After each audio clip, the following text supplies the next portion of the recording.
இந்த சூலம் அவ்வளவுதான்டா.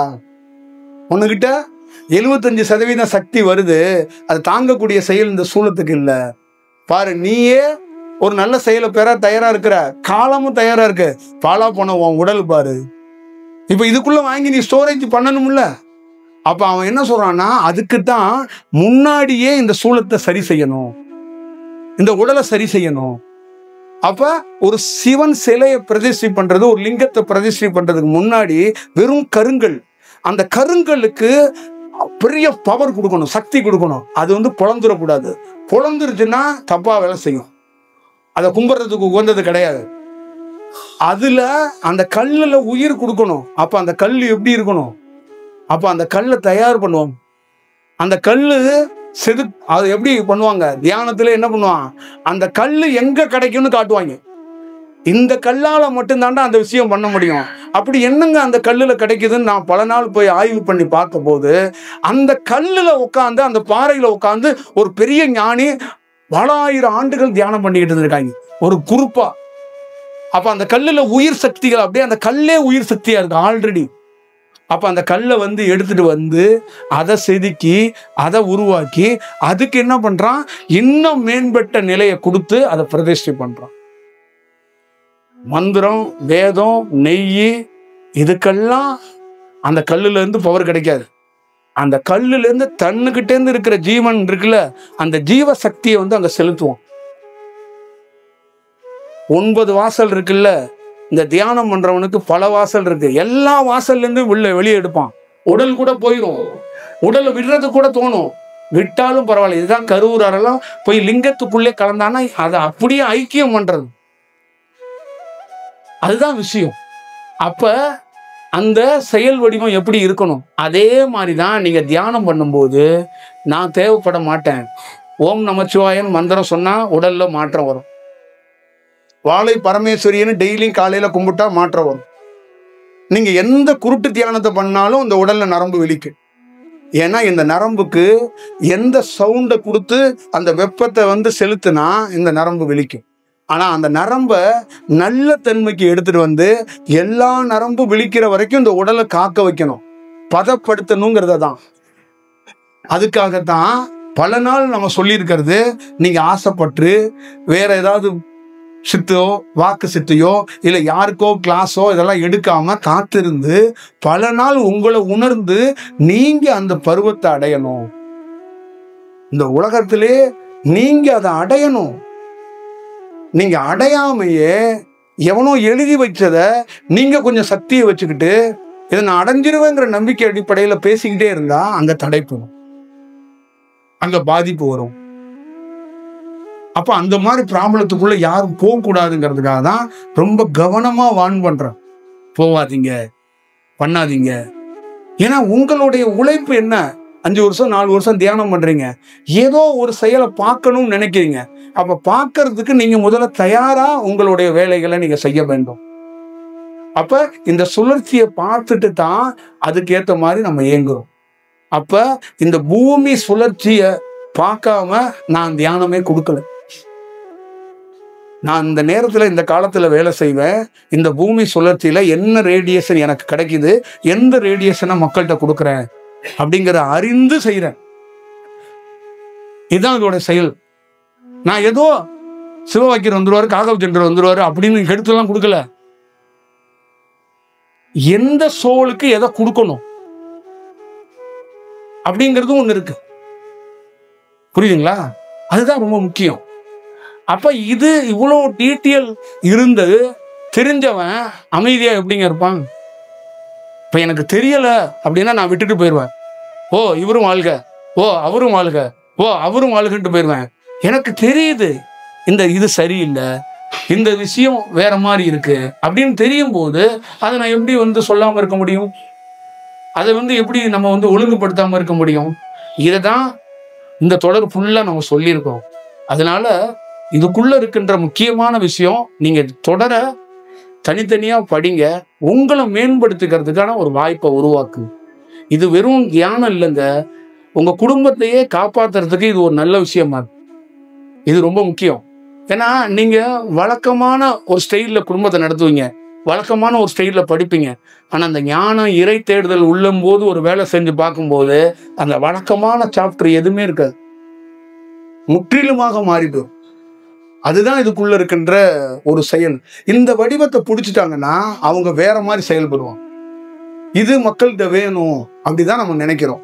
இது நம்ம இப்ப கிடையாது, பல ஆயிரம் ஆண்டுகளாக இந்த மகான்கள் போராடுறாங்க மக்கள்கிட்ட கொடுக்கறது, மக்கள்கிட்ட வந்து எப்படியாவது சேர்க்கறதுக்கு போராடுறாங்க. இப்ப போகர் புக்கில் எழுதியிருக்கிறார், நானும் ஒரு கோரக்கரும் சீனாவில் போய் பல பெண்களுக்கு ஆசீர்வாதம் பண்ணிருக்கோம், பல பெண்களோட மருகி இருந்தோம் அப்படின்னா நீங்க என்ன புரிஞ்சுக்குவீங்க? இப்படி எழுதியிருக்கிறாரு, என்ன புரியும்? இதோடைய விளக்கம் என்ன தெரியும்? பல ஆயிரம் பெண்களோடு நாங்கள் மருவி இருந்தோம்னா பல ஆயிரம் பெண்களோடு தாம்பத்தியத்தில் இருந்தாரா? இது எப்படி புரியும்? இதை என்ன மாதிரி நீங்க விளக்குவீங்க? அப்ப இந்த வடிவத்தை போகர் அந்த கோரக்கர் ஏன் போனா, அது என்ன வடிவத்தில் பண்ணா, அதுக்கு என்ன செயல், இதெல்லாம் நம்ம உணர்ந்து பார்த்தா தானே அதை பத்தி நம்ம சொல்ல முடியும். அந்த அனுபவம் இருந்தா தானே அது நமக்கு தெரிய வரும். அதை அப்பதானே மக்கள்கிட்ட கரெக்டா போதிக்க முடியும். அப்பதானே அதை கரெக்டா நம்ம எடுத்துட்டு போய் சொல்ல முடியும். அந்த சித்தர் பாட்டுக்கு மட்டும் நம்ம விளக்கம் கொடுத்துட்டா போதுமா? அந்த விளக்கத்தெல்லாம் கண்டே பிடிக்க முடியாது. அந்த விளக்கத்தை கண்டுபிடிக்கணுங்கிறது பெரிய கடினமான சவால். அப்ப அந்த விளக்கத்தை எப்படி எடுத்துக்குவீங்க? அதெல்லாம் ஒண்ணு இருக்கு. இதெல்லாம் இப்படி இருக்கிறதுனால நம்ம அறிந்து செயல்படணும் அப்படிங்கிறதா நம்ம வந்து பல நாள் சொல்றோம். நீங்க உங்களை ஒரு நல்ல விஷயத்துக்குள்ள எடுத்துக்கிட்டு போங்க. யாருக்கிட்டையும் எந்த சூழல்லையும் நீங்க அடிமையா இருக்கக்கூடாது. யாருக்கிட்டையும் நீங்க காதலிக்க கூடாது. முதல்ல குருநாதரை காதலிக்க கூடாது, அது பெரிய பாவம். தள்ளி நின்னுக்கங்க. வணங்கிறது வேண்டாம், உணருங்க. உணரணும். ஒரு நாள் நீங்க என் மேல காதல் வச்சிருந்தா அதை உணர்ந்தாதான் இன்னொரு அனுபவமே கிடைக்கும். இந்த காதல் வந்து அதை தடுத்துவிடும். புரியுதா? கட்டுன கோமணத்தை கூட ஒரு நாள் கிழித்து எறிய வேண்டும், அரணாதைரை கூட அறுத்து எறிய வேண்டும், தாய் கொடுத்த தந்தை கொடுத்த பேரை கூட தூக்கி எறியணும். ஏன்னா அந்த பிரபஞ்சத்துல எதுவும் இல்லை, ஞானங்கிறது எதுவும் இல்லைங்கிறது தான் பேரு. அவரு வச்சு எதுவும் கிடையாது. எல்லாத்தையும் திறக்க வேண்டிய ஒரு சூழல் வரும். எதெல்லாம் திறக்கலையோ நீ அனுபவத்தை பெறறதுக்கு தடையா போயிடும்.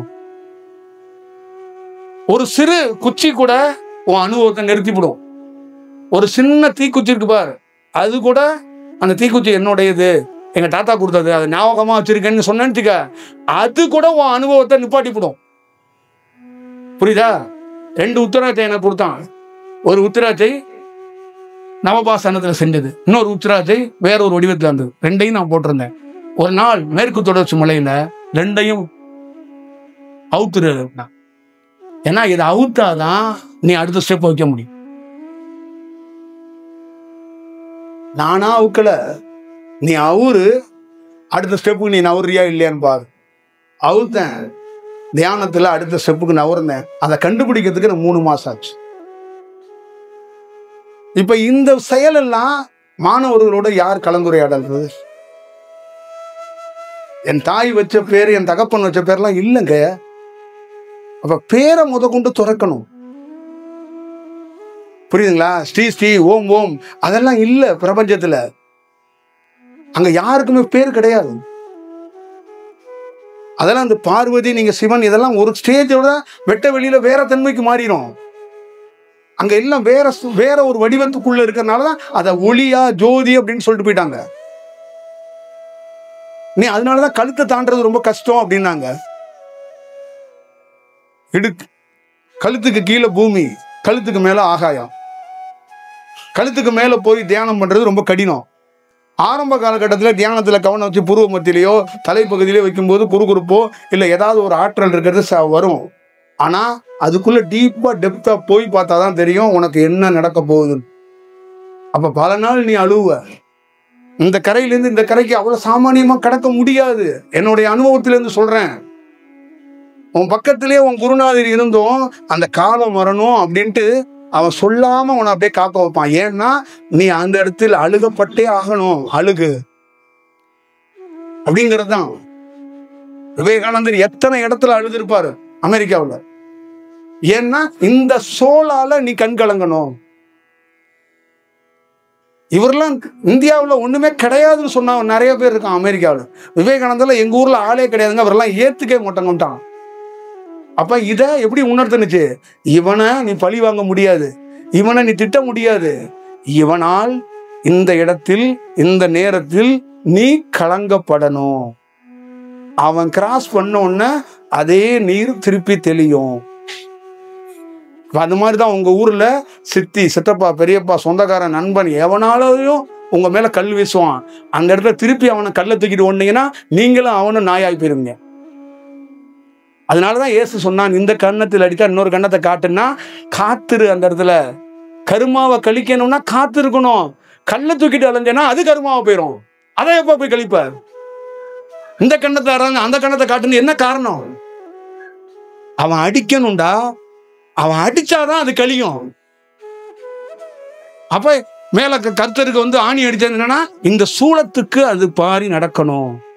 அப்ப அறிந்து அந்த ஞானி திட்டமிட்டான கொடுக்குறான், என்னை எந்த மனிதனாலும் அடிக்க முடியாது, இந்த சூலத்துக்கு அடிக்கப்பட்டன்னு என்னோட ஞானத்தை தெரிஞ்சுக்கிட்டேன். அதனால இந்த அற்ப மனிதர்களுக்கு இதுதான் சந்தோஷம் என்றால் இதை செய்து கொண்டு போகட்டும் என்று காத்திருந்தேன். எவன் காட்டி கொடுத்தானோ, எவன் எதற்கான செயல் செய்தானோ அனைத்தும் எனக்கு அறிந்து நான் பொறுமையாக இருந்ததற்கு காரணம் நான் தன்னை உணர்ந்தவன்.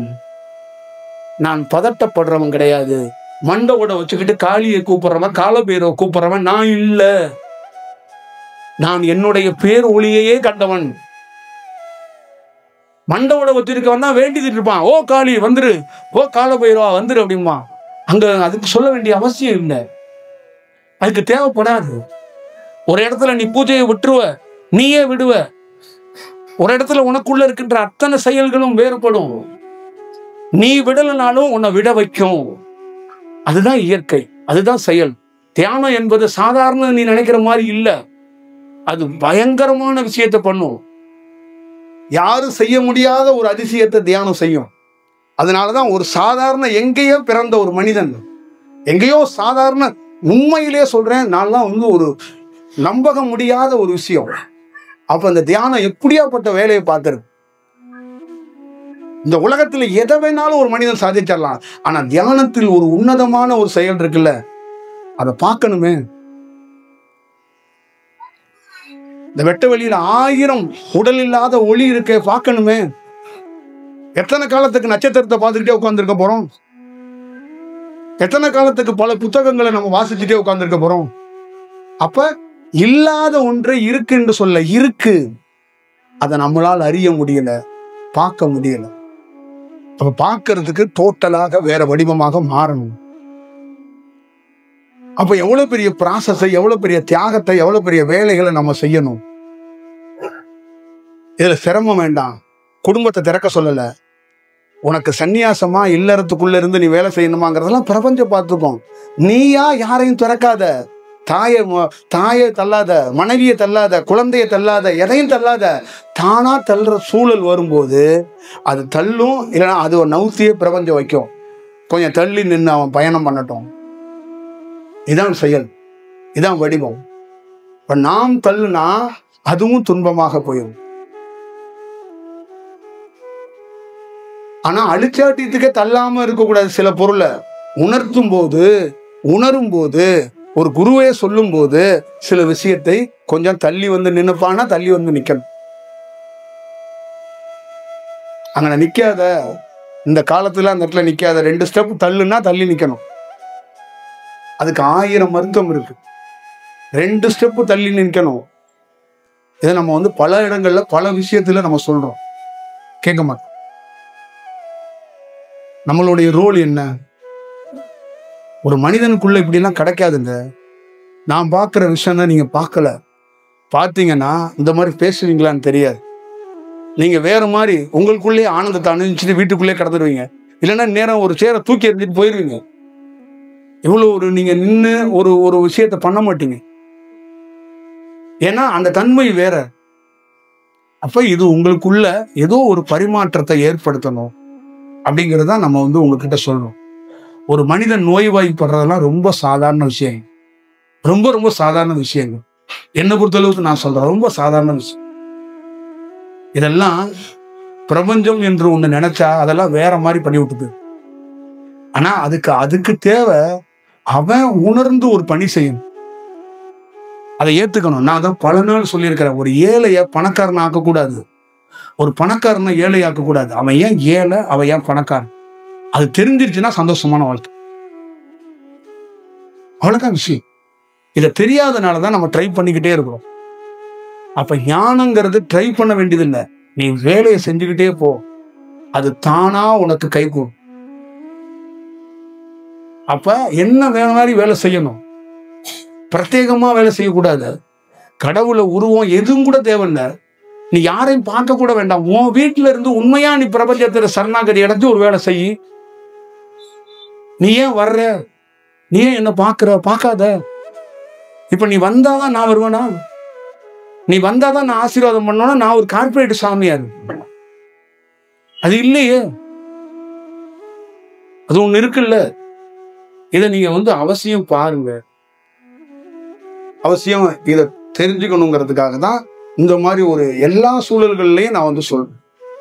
ஏன்னா இந்த மாதிரி என்னுடைய அனுபவத்தை விவாதிக்க கூட முடியாதுங்க. அவ்வளோ பெரிய ஒரு சமகாலத்துல இந்த மாதிரி ஒரு பொசிஷனை தொடர்றது ரொம்ப கஷ்டங்க. என்னுடைய அனுபவத்திலேருந்து சொல்றேன், தொட முடியாதுங்க.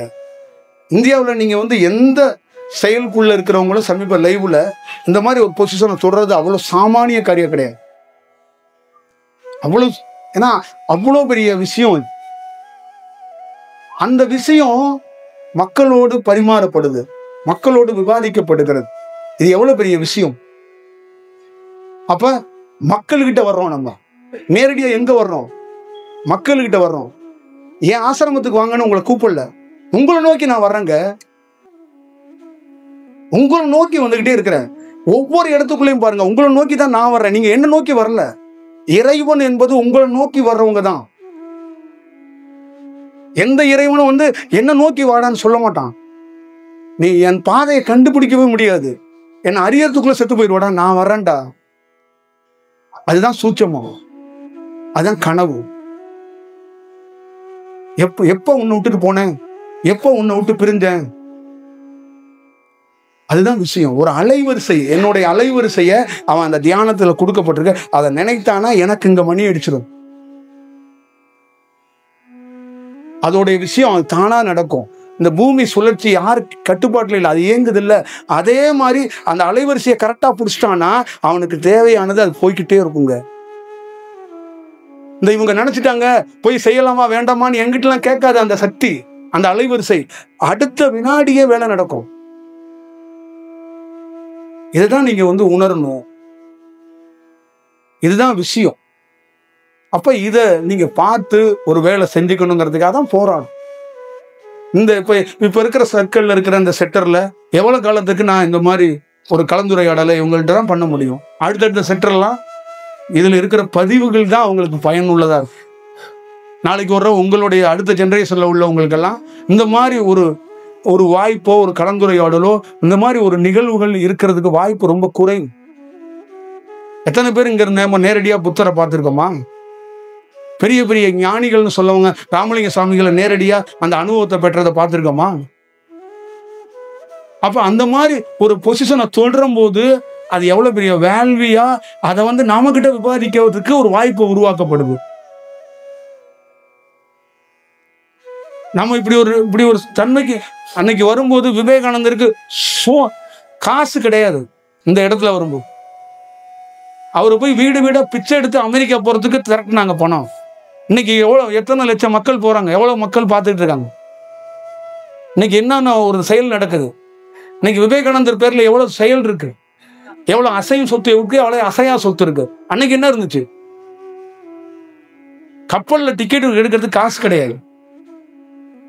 ஆனா அதை ஒரு ஞானி உணர்ந்து இதை இப்படித்தான் செய்யணும். காளி நினைச்சா அப்படி சுண்டி வரல அசைக்கிறதுக்குள்ள செஞ்சிருக்க மாட்டாளா? கப்பலையே வாங்கி கொடுத்துருவாங்க. கப்பலுக்கு என்ன டிக்கெட்டு? நீ பிச்சை எடுத்தாகணும், நீ கண் கலங்கி ஆகணும். இந்த மாதிரி துயரத்தோடும் துன்பத்தோடும் போய் நீ ஒரு போர் நடத்தணும் அப்படிங்கறதான் அதோட விதி பயன். அதான் செயல், அதுதான் வடிவம். அதெல்லாம் நீங்க பார்க்கணும், உணரணும். நான் அழுதுறேன், எனக்கு கஷ்டம், யாரும் உணர மாட்டாங்க. எனக்கு ஒரு ப்ராப்ளம் அப்படிலாம் நினைக்காதீங்க. நீங்க ப்ராப்ளம் வந்தாதான் இறைவன் கூட இருப்பான். இறைவன் அப்பதான் நீங்க இறுக்கியமா பிடிப்பீங்க. ப்ராப்ளம் ஏன் கொடுக்குறேன்னா நீ அங்கிட்டு ஓடி போயிடுவார். பிடிச்சுக்க, இறுக்கியா பிடிச்சுக்க, விடாத. தலகாணி பாய் பொண்டாட்டி எல்லாம் கட்டி பிடிச்சது போதும். லவ் பண்ணாம கடவுளை கட்டி பிடிச்சுக்க. காதலிக்காத, பாடிடாத. புரியுதா? ஏதாவது ஒரு வடிவத்துல எனக்கு ஒரு பாதையை காட்டு, ஒரு வெளிச்சத்தை காட்டுன்னு சொல்லு. அப்புறம் ஒரு நாள் வெளிச்சம் இருக்கோ இல்லையோ, நீ அந்த வெளிச்சத்தை நோக்கி போறதுக்கு தெம்பு கொடுப்பான், ஒரு தைரியத்தை கொடுப்பான். மாத்திரை மருந்து இல்லாம ஒரு நோயிலேருந்து வாழ்றதுக்கு ஒரு வழியை காட்டுவான். அது பிறக்கும். அதுதான் உண்மையான செயல் வடிவம். இந்த உலகத்திலே ஞானம்ங்கிறது யாராலையும் அடையவே முடியாது. எட்டாத ஒரு கனி அது. அது எட்டவே எட்டாது. அந்த கனியை கிட்ட போய் பறிக்க போனா அந்த கனியா இருக்காது. அது போய்கிட்டே இருக்கும், நம்மளை காட்டும். இங்க வா, இங்க வா, இங்க வா, இங்க வாங்க. நீ போக போக போய்கிட்டே இருக்க வேண்டியதான். கடைசியா போய் முடிச்சோன்னு தான் சொல்லும், என்ன அப்படி தேடுற? இந்த ஞானத்தை தேடுறேன். நீ ஞானம் அடைஞ்சு பல ஆண்டுகளா சென்றோம். இருக்கிற மாதிரி இருக்கும், இல்லாத மாதிரி இருக்கும். இதான் பிரபஞ்சம். இல்லை அப்படிங்கிறதையும் காட்டிடும், இருக்கு அப்படிங்கிறதையும் காட்டும். இதெல்லாம் பயங்கரமான லேர்னிங் பண்ண வேண்டிய அவசியம். நம்ம கிட்ட இருக்கிற பொருள் எல்லாம் நிஜமற்ற பொருள், சமயத்துல நிஜமான பொருளாகவும் காட்டும். புரியுதுங்களா? இதெல்லாம் கற்பனை பொருள் தான். ஆனா நம்ம நிஜ பொருளா தான் நினைச்சிருக்கோம். அதையும் நீங்க பார்த்துக்கணும்.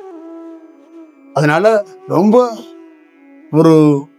ஒரு கவனமா ஒவ்வொரு தனி மனிதனும் தன்னுடைய தியானங்கிறது அவனுடைய டிராவலா இருக்கும்.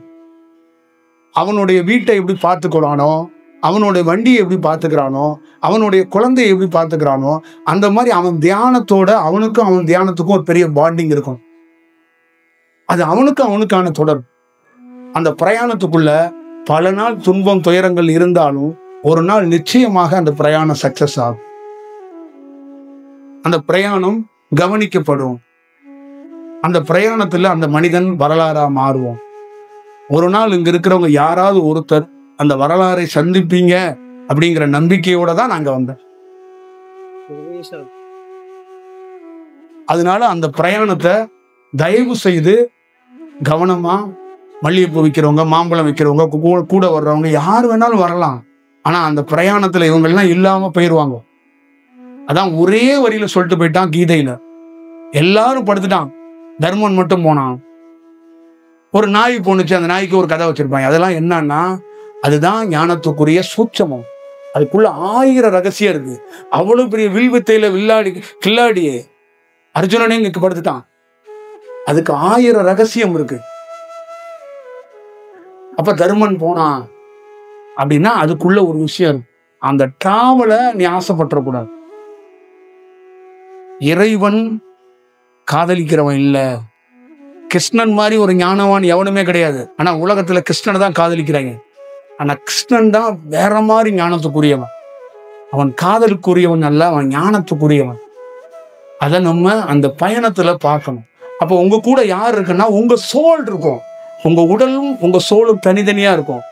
நீங்க ஒரு தியானத்துல ஒரு நல்ல நிலையை பெறும்போது உங்க சோலும் உங்க உடலும் ஒண்ணு அட்டாச் ஆகும். இப்போ உங்க சோல் தனியா வேலை செய்யும், உங்க உடல் தனியா வேலை செய்யும். அதனாலதான் உடல் ஒரு பக்கம் இழுத்துட்டு ஓடுது, சோல் ஒரு பக்கம் இழுத்துட்டு ஓடுது. சோல் சில ஐடியா கொடுக்குது, உங்க உடல் வேற ஒரு ஐடியாவை கேட்குது. கொஞ்சம் உடல் சரியா இல்லைன்னு நீங்க சொல்றீங்க, உங்க சோல் இதெல்லாம் ஒண்ணுமே இல்லை அப்படின்னு ஒரு நாள் அது நம்பிக்கை ஏற்படுது. இதெல்லாம் நம்ம பார்க்கணும். அதனால இந்த டிராவலை நீங்க ரொம்ப கெட்டியா புடிச்சுக்கங்க. அது ரொம்ப முக்கியம். இந்த உலகத்துல பிரத்யேகமான தியானம் எதுவும் இல்லை. எல்லாம் தனி மனிதர்களால உருவாக்க முடியாது. இறைவனால மட்டுமே உருவாக்க முடியும். பிரபஞ்சத்தால மட்டுமே உருவாக்க முடியும். எந்த தனி மனிதனும் எந்த கலையையும் கண்டுபிடிக்க முடியாது. எந்த தியானத்தையும் எந்த மந்திரத்தையும் நானோ யாரோ கண்டுபிடிச்சார் என்று சொன்னால் அது பொய். இது பிரபஞ்சத்தால் உருவாக்கப்பட்ட கலை. அந்த கலையை அவர்களே புதுப்பித்து இந்த காலத்துக்கு ஏற்றது மாதிரி இந்த காலகட்டத்தில் இந்த சோல்ங்க எப்படி அந்த அனுபவத்தை பெறுவாங்களோ அதுக்கு ஏற்ற மாதிரி கொடுக்குறாங்க. அதுக்கு எங்களை மாதிரி சில ஆட்களை அது இந்த தியானத்துல அனுபவமா பெற்றதுனால அந்த கலையே சித்தி பண்ணி இதை கொடு. இவ்வளவுதான் உங்களுக்கும் எனக்கும் இருக்கிற இது விஷயம். இப்போ இந்த கலையை வியாபாரமாவோ எந்த விஷயமாவோ மேற்கொள்ளவே முடியாது. ஏன்னா மேற்கொள்றதுக்கு காரணம் இந்த கலையுடைய முதலாளி மேல இருக்கிறாரு. புரியுதுங்களா? அப்படி இந்த கலையை கொடுக்கும்போது பணம் வாங்கினா நான் என் முதலாளிக்கே தெரியாம கொள்ளடிக்கிறேன், திருடுறேன்னு அர்த்தம். எவெல்லாம் தியானத்துக்கு பணம் வாங்குறானா அவன் முதலாளிக்கே தெரியாம அவன் திருடுறான்னு அர்த்தம். இவ்வளவுதான் விஷயம். அப்ப கலையவே திருடுறானா அவன் தன் உயிரை பார்த்தானா என்ன பண்ணுவான்?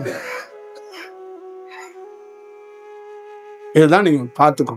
அப்ப இந்த தியானத்தெல்லாம் வியாபாரமா பண்ண முடியாது, பண்ணவே முடியாது. நிறைய பேர் நாகத்தோட கல்லை எடுத்துட்டு வருவாங்க, ஒருத்தர் 2 பேர் வருவாங்க. அப்ப நாக கல்லுக்குள்ள அதுல வெறும் கல்லு, கோழி குண்டு இருக்குல்ல, அந்த குண்டு மாதிரி எடுத்துட்டு வந்து இதாங்க நாக கல்லும்பாங்க. அதுக்குள்ள உயிர் இருக்காது. ஏன்னா அந்த நாகக்கல் மனிதன் கையில இருந்தா அது உயிர் இருக்காது. அது கல் இல்ல, அது உயிர். அது மனிதன் கையில கிடைக்குன்னா அந்த உயிர் அதை விட்டு வெளியில போயிடும். இவன் என்ன பண்றான், அந்த கோழி குண்டை வச்சுட்டு வியாபாரம் பண்றதுக்கு சுத்திட்டு இருக்கான். ஓ, என்கிட்ட ஒரு நாகக்கல் இருக்கு, இது சக்தி வாய்ந்தது, இது பூஜை பண்ணா. டே, அதுல ஒண்ணும் கிடையாதுடா. சேட்டுக்கடல வைக்கிற குண்டு, பளிங்கி குண்டு இருக்குல்ல, அதுவும் இதுவும் ஒண்ணுதான். அந்த உயிர் எப்பொழுது ஒரு இடத்துல இது கடக்கப்படணும் அப்படின்னு முடிவாயிருச்சுன்னா அது வெளியேறிடும். இந்த பிரபஞ்சத்துல எதுவும் சாதாரணமா இந்த பிரபஞ்ச பேராற்றல் விட்டுட்டுலாம் போகாது. அவ்வளவு துல்லியமாக நிகழ்த்தப்படும் எல்லாமே. நீங்க அதை பார்த்துக்கணும்.